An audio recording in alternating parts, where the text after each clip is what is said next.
Octopus bags have an interesting history. The prototypes for these bags were possibly Great Lakes Ojibwe bags made from entire animal skins with the four legs and tails as appendages. And those bags were made as early as the 18th century. Eventually, they probably morphed into bags that became stylized renditions of these.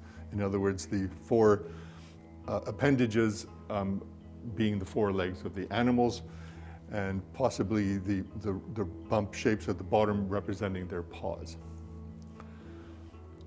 The Saulteaux Ojibwe in Manitoba, and then very quickly the Métis of the plains fell in love with this type of imagery, and the Métis eventually became the most famous makers of octopus bags.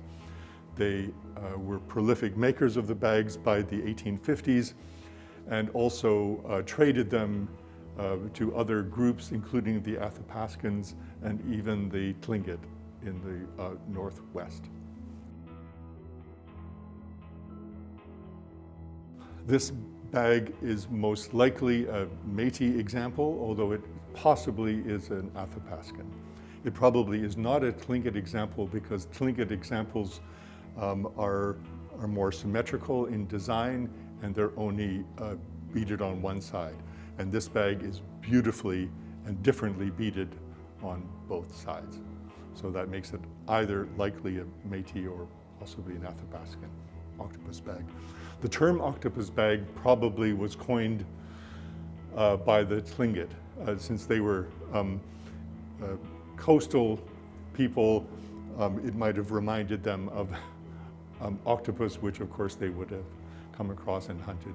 Métis examples are beautiful floral and plant shapes in gorgeous, delicate beadwork.